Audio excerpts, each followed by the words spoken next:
suis à l'entrée de Calakmul. Je pense que je vais dormir ici. J'ai dans mon linge comme je peux.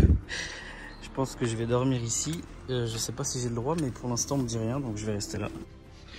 Donc là, je suis dans mon lit, dans la voiture. Donc je suis ressorti du Chiapas pour retourner dans le Campeche pour aller à Calakmul, qui est une autre cité maya, qui est de ce que j'avais lu. Je vais me mettre allongé, hein. Je pense qu'on verra rien, mais je vais me mettre allongé. Qui est non, je vais pas me mettre allongé.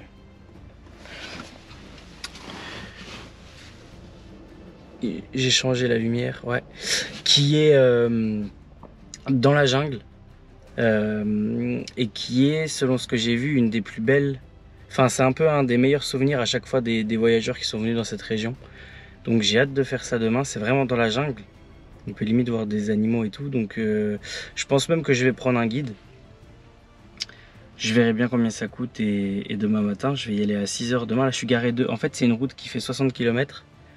Ou un peu moins, je crois. Mais en gros, tu mets 1 heure pour y aller. Et là, je suis sur le parking devant l'entrée. Enfin, il n'y a plus qu'à faire la petite route pour y arriver. Et puis j'y vais, quoi. Donc, comme ça, demain matin, première heure, j'y vais.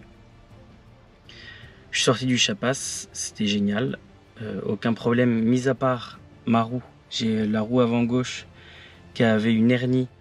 Et du coup, j'ai envoyé un message à la compagnie qui me loue la voiture. Ils n'ont pas trop répondu. Au final, ils ont répondu aujourd'hui. J'avais envoyé le message hier, ils ont répondu aujourd'hui. Ils m'ont dit que je pouvais rouler avec. Normalement, ça craignait pas trop. Et qu'au pire, je mettais la roue de secours. Ou que je change le pneu et puis que je leur envoie la facture, ils me rembourseraient. Bref. Donc, j'ai mis la roue de secours qui est une petite galette de merde. Donc, j'ai roulé tout doucement. Mais pour l'instant, ça tient. Je vais voir ce que je fais par la suite. Et le vrai défaut de ce pays, c'est la chaleur. Parce que la route, là, j'étais fatigué. J'ai roulé quoi, 4-5 heures encore. Et il fallait que je fasse des pauses. Parce que je sentais que j'en avais besoin. Et je me pose pour dormir. Sauf qu'il fait tellement chaud que je peux pas dormir. Donc c'est un cercle vicieux. Je roule, je suis fatigué. Je peux pas me poser. Enfin, c'est le plus chiant. C'est le plus chiant. Là, aujourd'hui, j'ai fait vraiment que de la route. Il n'y a pas eu de bonne surprise ou quoi, c'était de la route. Là, je vais me coucher tôt.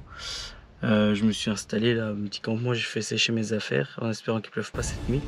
Puis demain, je vais à Calakmul et j'espère que ça va être vraiment bien.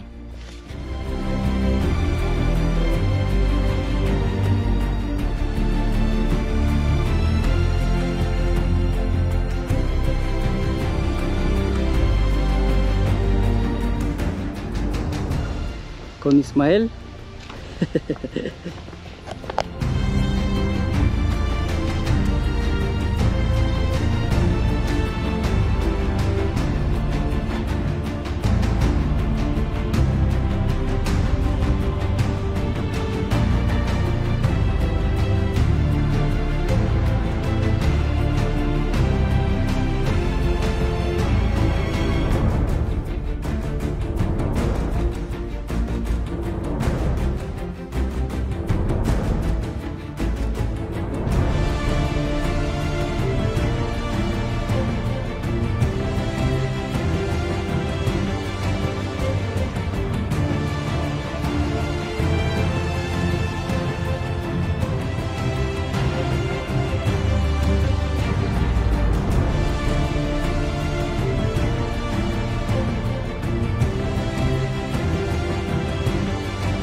y gritando y después metiéndola justamente por el centro del cuerpo. Que nadie pausado, pero esa pausa no quiere decir que no sea peligroso. Lanza derecha.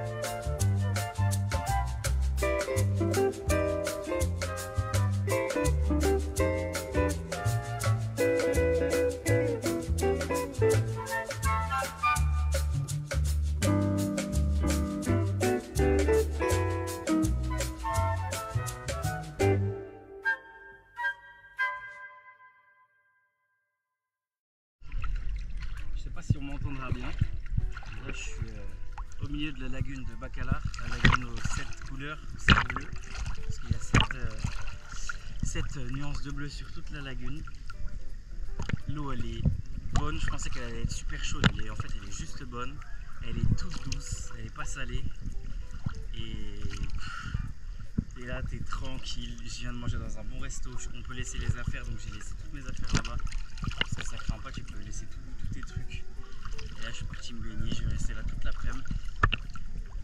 Et c'est juste incroyable.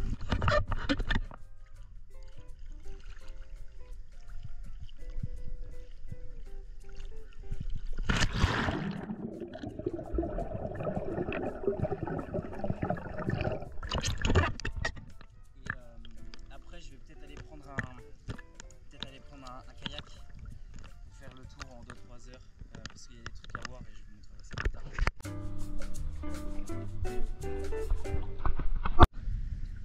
On se retrouve sur le petit kayak. Je l'ai loué pour 300 pesos pour 3 heures. Donc ça fait 100 pesos par heure. Donc ça fait 5 € par heure. Donc 15 € pour 3 heures de kayak. J'ai pas les prix français en tête, mais je pense que c'est pas très cher. Autant les restos ils sont assez chers ici, autant le kayak, franchement, je pense que ça vaut le coup. Et voilà qu'on va aller explorer les 7 nuances de bleu. Donc là, le plan, c'est d'aller. Il y a 3 cénotes dans la lagune. Donc c'est de faire les 3 cénotes. Si je crois que je peux faire les 3. Et après d'aller où il y a tous les bateaux là-bas, dans le canal des pirates. C'est un truc hyper connu, voilà, avec des belles couleurs. Mais voilà, regardez l'endroit quoi. Premier cénote. On dirait pas trop que c'en est un, mais c'en est bien. Hein. Ça fait vraiment un cercle comme une cénote et c'est directement en lien avec la lagune. Et là, je sais pas si vous voyez, mais là il y a des petits nénuphars à genre 3 mètres. Et là, c'est noir complet. Et le gars il m'a dit, alors, soit j'ai mal compris, il y a 80 mètres. Soit j'ai bien compris, il y a 180 mètres. Mais minimum, il y a 80 mètres de profondeur. Donc autant dire que là, ça fait tout drôle. Genre là, en dessous de moi, on voit pas le fond. On voit pas le fond. Alors que juste là, à une dizaine de mètres maintenant, parce que je me fais emporter, on voit le fond.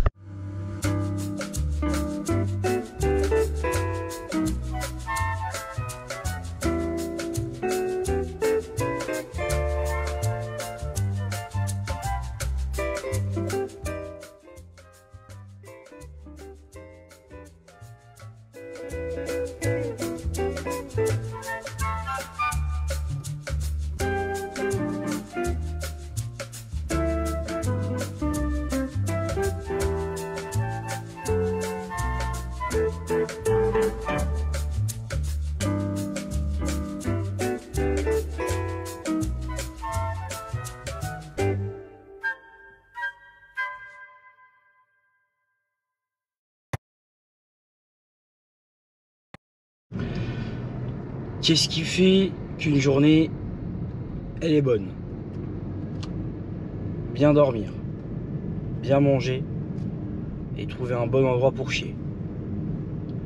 Hier était une très bonne journée. J'ai fait du kayak sur la lagune de Bacalar, c'était vraiment beau. Et là donc j'hésite. En fait, j'hésite à aller à Siankan ou pas. Mais de toute façon, il faut passer par Tulum. Donc en fait, je vais aller à Tulum. Aujourd'hui, je vais passer la journée à Tulum, je pense. Enfin, je vais dire rouler déjà, puis après, je vais passer la journée à Tulum. Et puis, je pense que demain, j'irai à Siankan. Et puis, on verra bien ce que ça donne. Et voilà. Pour revenir sur Bacalar, c'est pas mon coup de cœur. c'est bien si tu viens en couple, c'est bien si tu viens entre potes. Tout seul, quand tu dors dans ta voiture, franchement, c'est pas le meilleur endroit, c'est magnifique. J'ai passé une très bonne journée hier, mais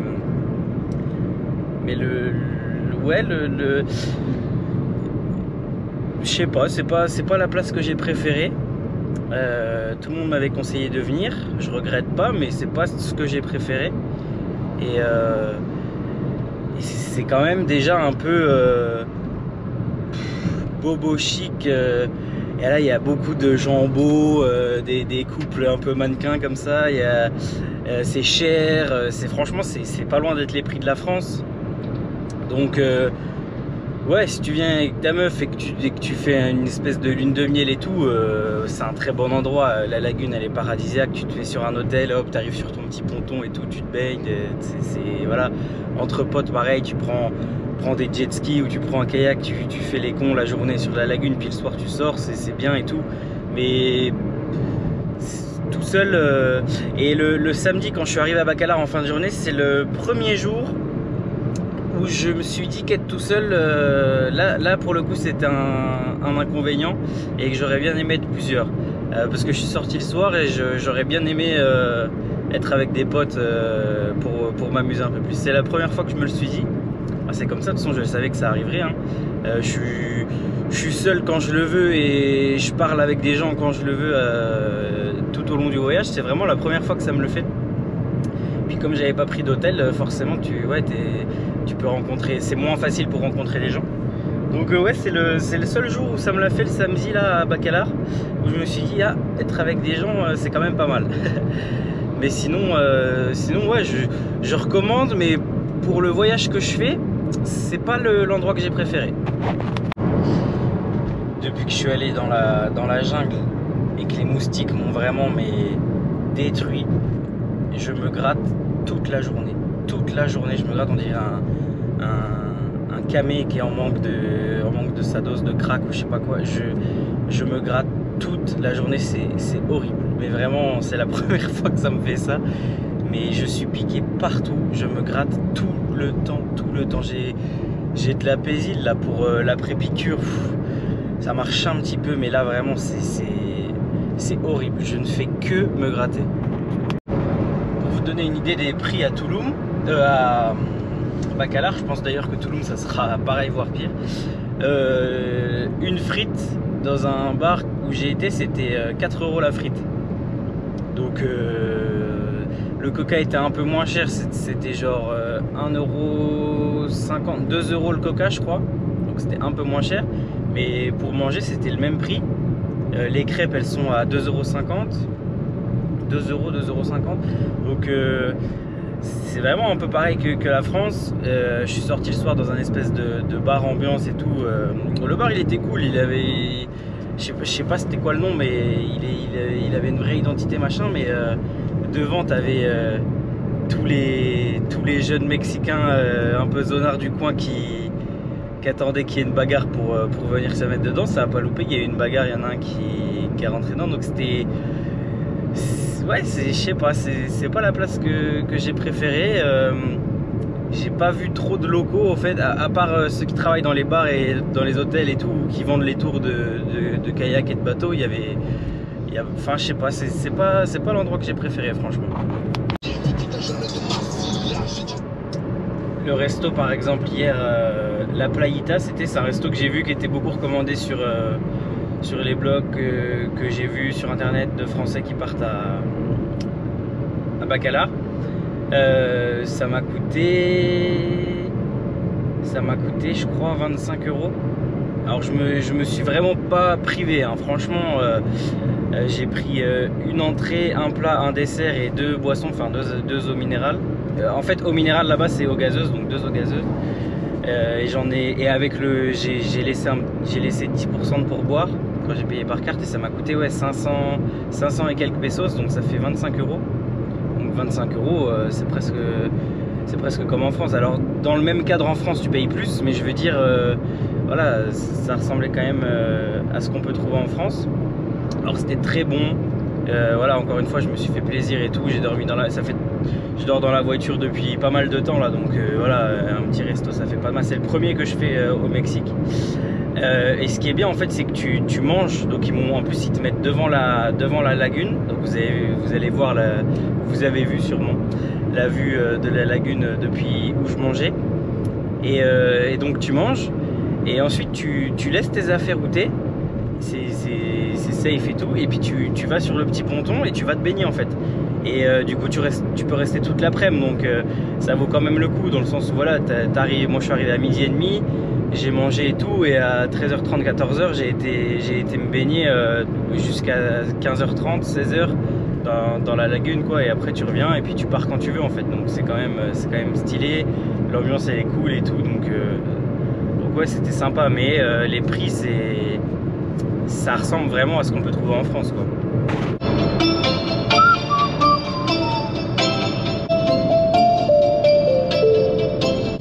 Je suis au Fanta orange, accélère c'est orange. Y'a les Schmitt que je le range, et pas de boulette dans leur. Oh mon design, à coup de granit, à coup de mon design. N'essaie pas de mentir, je suis un putain de profile. Depuis que je...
Et comme on se retrouve, on est à Akumal, au bord de l'eau. J'ai passé la journée ici. Ça faisait 2 jours que j'étais à Tulum. Tulum, c'est très... Oh, je me suis posé 2 jours dans le même... C'est le même groupe d'hôtels que le premier que j'ai fait à Mérida. Les hôtels Che, là, c'est vraiment pas mal. Je vous mettrai le lien pour ceux qui veulent aller voir. C'est pas cher et c'est bien. Et du coup j'ai passé 2 jours un peu comme à Mérida, beaucoup de piscines. De toute façon ici il y a la plage, enfin ici je suis plus à Tulum, mais il y a les ruines Maya et il y a la plage. J'ai fait quelques plans, mais sinon c'est un peu comme Cancun, c'est pas très beau. C'est beaucoup la fête, j'ai fait 2 fois la fête. Et puis sinon je me suis reposé, j'ai uploadé le vlog, j'ai monté un peu. Et voilà, c'était 2 jours un peu de repos après 4-5 jours dans la voiture assez intense, où j'ai pas pris trop de douche, où c'était un peu route. Là voilà, j'ai pu récupérer. Là je suis à Akumal, j'ai nagé avec des tortues de mer. Alors il y avait quand même du monde, hein. Il y avait quand même plusieurs groupes et tout. En fait les tortues elles sont à 10 mètres de la plage. Et tu vas avec un guide, et j'ai demandé au guide si c'était mieux de prendre un bateau ou pas. Il m'a dit le faire sans bateau c'est plus écologique, c'est plus naturel, donc c'est pas plus mal. Et il a raison, en vrai j'ai pas pris de tour en bateau, c'était plus cher. Donc ça coûte pas très cher. L'entrée du parc elle est à 12 $, et l'activité elle est à 12-13 $ aussi. Donc en tout ça fait ouais 25 € pour aller faire du snorkeling avec des tortues, puis sur un petit récif aussi. Et c'était vraiment cool, on a vu pas mal de trucs, des raies, des poissons perroquets, le récif, des tortues. Donc c'était vraiment pas mal. Et puis la plage elle est magnifique. Donc j'ai passé la journée ici avec un Mexicain qui était à l'hôtel aussi. Et là, je vais passer la soirée ici, j'espère voir des tortues le soir. Je pense pas que c'est possible, mais je vais rester jusqu'à 10 h je pense, en espérant voir des tortues. Et puis on verra bien. Puis après je vais partir parce que demain je vais au Cenote Azul. C'est pas très loin d'ici parce qu'apparemment il est vraiment beau, mais il faut y aller le matin parce qu'après il y a du monde. Mais tout le long en fait il y a des panneaux avec écrit nid de tortue, ne pas toucher, ne pas y aller et tout. Donc c'est vraiment une zone exprès pour ça. Et voilà, les tortues elles sont, quand je les ai vues ce matin en nageant, c'est élégant, paisible, c'est vraiment un super moment, c'est calme et tout, et c'est esthétique en fait, je sais pas comment dire, mais ça se déplace avec élégance et tout, et c'est encore un truc que je vais garder en souvenir pendant toute ma vie parce que c'était incroyable.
¡Véngase!